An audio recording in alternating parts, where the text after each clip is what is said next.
नमस्कार। आप सुन रहे हैं कहानी गोल्ड, साहित्य के खजाने से कुछ अनमोल कहानियाँ।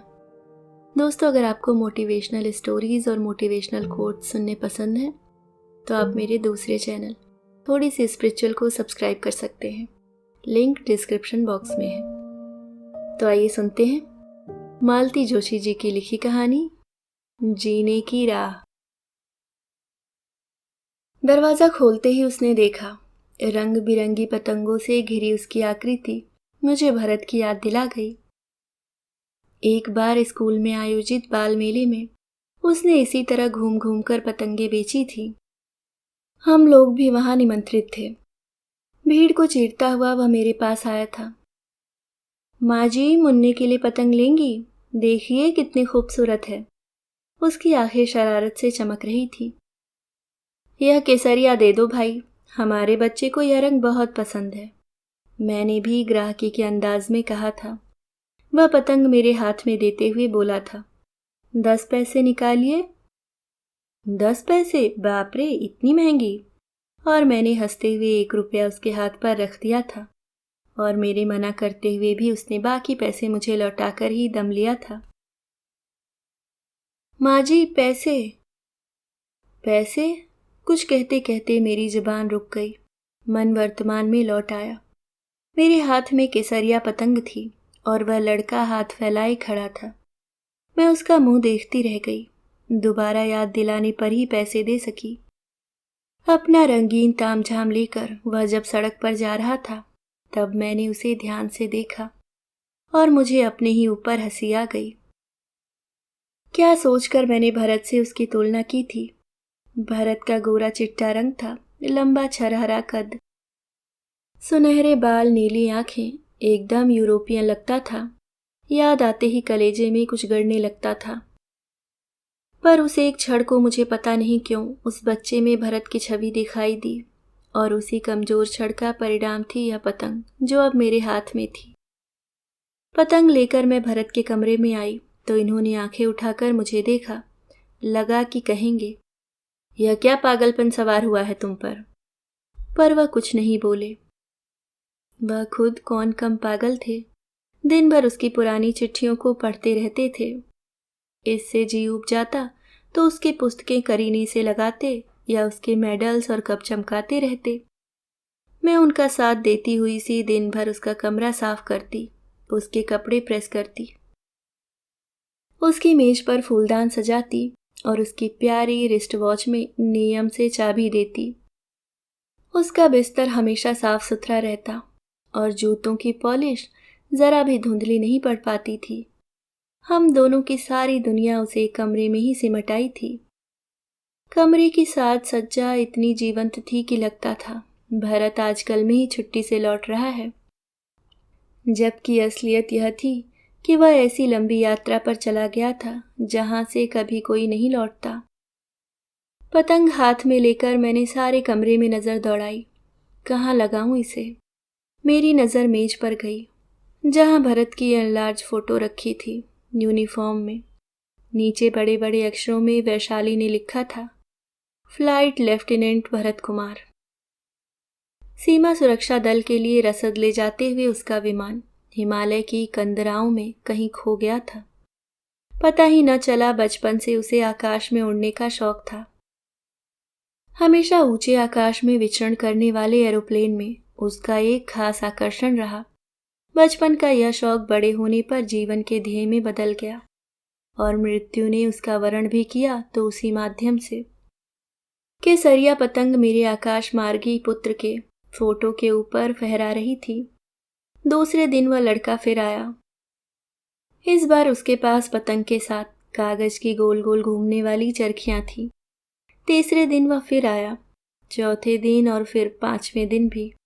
वह रोज आता, कभी पतंग और कभी गुब्बारे लेकर। इनके साथ कभी बॉस से बना बाजा, कभी कार की रेलगाड़ी, कभी सिगरेट के खाली डिब्बों का खूबसूरत थैला, कभी चाय के खाली डिब्बों की कुतुब मीनार। उसके नन्हे कलाकार हाथ इन फेंकी हुई चीजों में ऐसा जादू भर देते थे कि मुझसे लौटाते नहीं बनता था। मैं उसकी परमानेंट ग्राहक बन गई थी और भरत की मेज पर खिलौनों की भीड़ सी होने लगी थी। जूतों के खोखों से बनी 2 बसों के लिए तो मुझे एक स्टूल की भी व्यवस्था करनी पड़ी थी। एक बार जब वह आया तो उसके पास एक गुड़िया थी। माँ जी, बेबी के लिए यह लेंगी? मैं गुड़िया की तरफ देखती रह गई। वैशाली का बचपन याद आने लगा। तब गुड़ियों की जैसे घर में भीड़ हो गई थी। बहुत अच्छी नहीं बनी है ना? मेरी चुप्पी का उसने और ही अर्थ लगाया। दरअसल माँ के पास रंग बिरंगी कतरनी नहीं थी, इसलिए आपके पास हो तो दे दीजिए, बढ़िया गुड़िया बन जाएगी बिल्कुल फ्री में। उसने फ्री में कुछ इस अंदाज में कहा कि मुझे हंसी आ गई। बड़ी मुश्किल से अपने को रोककर मैंने पूछा, माँ क्या गुड़िया बनाती हैं? हाँ, फुर्सत मिलती है तभी बैठ जाती हैं, और समय काम पर जो जाना होता है। नौकरी करती हैं? नहीं, 2 घरों में खाना बनाती हैं। खाली समय में किसी न किसी के पापड़ अचार बढ़िया बनवा देती हैं। पिताजी? वह चुप हो रहा। मुझे लगा जैसे मैंने अनजाने ही उसे दुख दिया है। विषय बदलने की गरज से पूछा, पढ़ते हो? जी हाँ, मिडिल बोर्ड की परीक्षा दी है। अभी छुट्टियों में थोड़ा धंधा करके पैसे जोड़ रहा हूँ। साइंस की फीस ज्यादा लगती है ना, माँ दे नहीं सकेगी। साइंस लोगे? जी हाँ, डॉक्टर जो बनूंगा। और कहते कहते वह ऐसे शर्मा गया जैसे लड़कियां शादी की बात पर शर्मा जाती हैं। मेरा मन भर आया। 2 कौड़ी के खिलौने बेचकर डॉक्टर बनने के सपने देखने वाले इस बच्चे के लिए मुझे ममता सी हो गई। फिर तो जैसे नियम सा बन गया, इस घर से वह कभी निराश नहीं लौटा। माली बाबा ने 2-4 बार उसे टरकाना भी चाहा, पर मेरी दिलचस्पी देखकर वह चुप रहा। नन्हे फेरी वाले को भी मुझ में आस्था हो गई थी, क्योंकि उसका बिजनेस यहाँ खूब चल रहा था। वह सबसे पहले मेरे यहाँ आता और अपनी बेस्ट चीजों का प्रदर्शन करता। गुड़िया के आगमन के बाद उसके लिए छोटा पलंग आ गया था। जूते और साबुन के डिब्बों से बना हुआ बंगला भी आया था। शीशी के ढक्कनों से बनी छोटी तराजू थी। सिगरेट की पन्नियों के गहने थे। सूखी हुई गिलकी तोरई से बना पर्स था। बुनने की पुरानी सलाइयों की मदद से बनाया गया एक झूला भी था, जो लॉन में लगाया जा सकता था।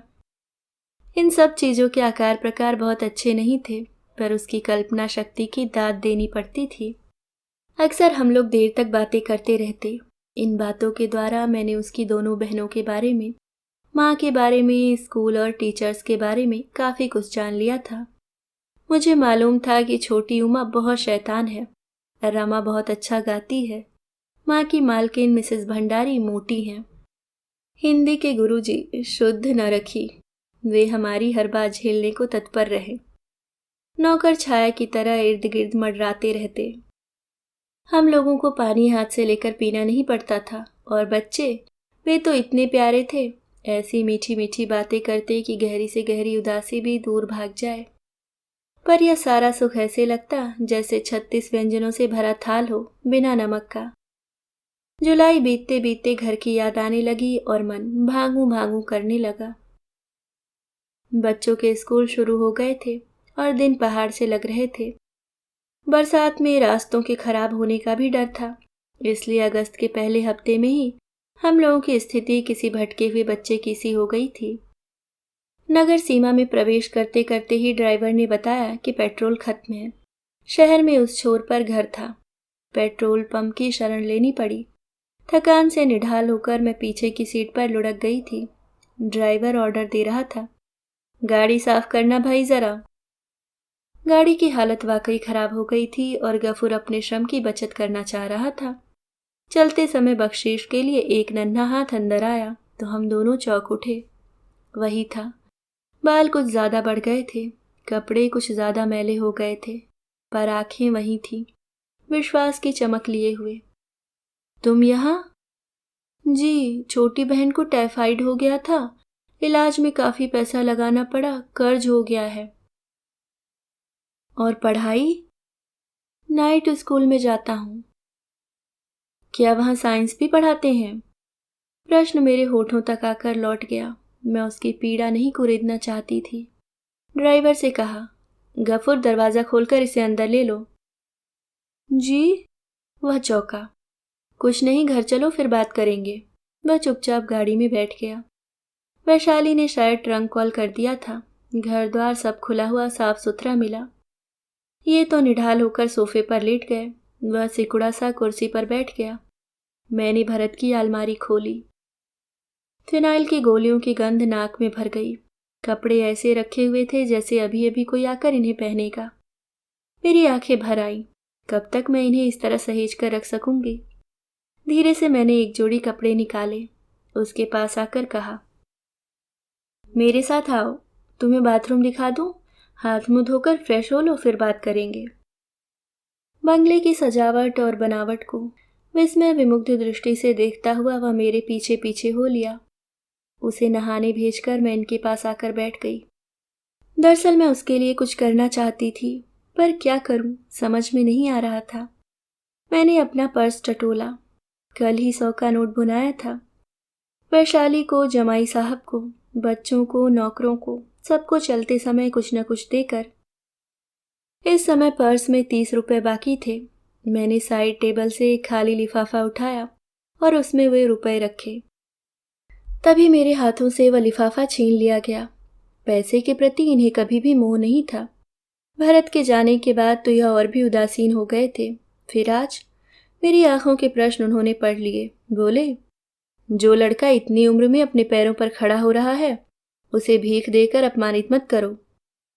बात शायद ठीक थी, पर उस समय मुझे खल गई। उसे कुछ देने का, उसके लिए कुछ करने का आनंद मुझसे छिन गया था। नहा धोकर मेरे दिए कपड़े पहनकर वह कमरे में आया, सकुचाता सा, गंदे कपड़ों की पोटली को छिपाता सा। बैठो, इन्होंने कहा। वह चुपचाप बैठ गया। अपना नाम लिखकर दिखा सकते हो? अंग्रेजी और हिंदी में। इन्होंने कागज और पेन उसके आगे सरकाते हुए कहा। वह कुछ झिझका। उसने मेरी ओर देखा, फिर सधे हुए हाथों से लिख डाला, पहले हिंदी में फिर अंग्रेजी में। अक्षर अच्छे थे, साफ और बड़े बड़े। लिखते तो अच्छा हो, एक काम कर सकते हो? कहिए। रोज रात में 7 से 9 अपनी माँ जी के पास आया करो। यह बुढ़ापे की वजह से ज्यादा लिख पढ़ नहीं पाती। इनकी चिट्ठियां वगैरह लिख दिया करना। अगर कहें तो कभी रामायण, भागवत या कभी कभी अखबार पढ़ दिया करना। जी, रात को मैं। पढ़ने जाते हो ना, मालूम है मुझे, पर रात का स्कूल बच्चों के लिए नहीं होता, दिन में जाया करो।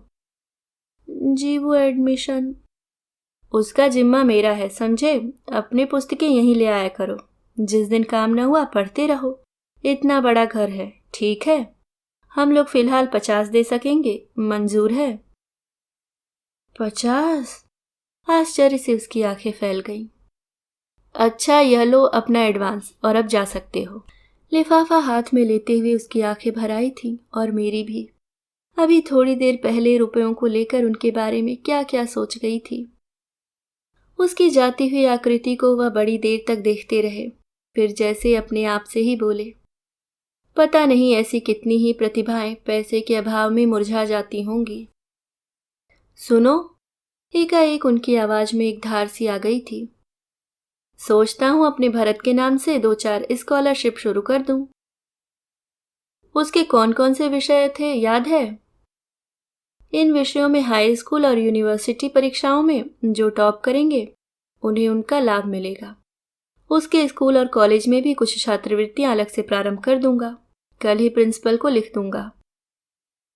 फिर जैसे कि इनकी आदत थी, योजनाएं बकायदा लिखी गईं। हम दोनों ने मिलकर कुछ संशोधन भी किए। समय का कुछ पता ही न चला। राम लखन जब खाने को कहने आया, उस समय 9 बज चुके थे और हमारे सामने 3 फुल स्केप कागज का मसविदा तैयार था। कल सुबह ऑफिस में जीवन का पहला काम होगा इन्हें टाइप करना, इन्होंने उठते उठते कहा। ऑफिस? मैंने चौंक कर कहा। ऑफिस में इन्होंने पिछले साल भर से पांव तक नहीं दिया था। जीवन हमारा टाइपिस्ट और जूनियर्स ही सब काम देख रहे थे। मुवक्किल आकर लौट गए थे। आप ऑफिस जाएंगे? मैंने फिर कहा। और नहीं तो क्या, घर पर कोई पैसे दे जाएगा? योजनाएं तो खूब लंबी चौड़ी बनाई है, लेकिन रुपया कहाँ से आएगा? फिर कुछ रुककर बोले, अब तो मैं कंजूस नहीं हूं ना। मैंने कब कहा था? हाँ, कहा तो नहीं था पर सोचा तो था। और इनके चेहरे पर एक शरारत भरी मुस्कुराहट फैल गई। साल भर में यह पहली बार मुस्कुराए थे। आप सुन रहे थे मालती जोशी जी की लिखी कहानी जीने की राह।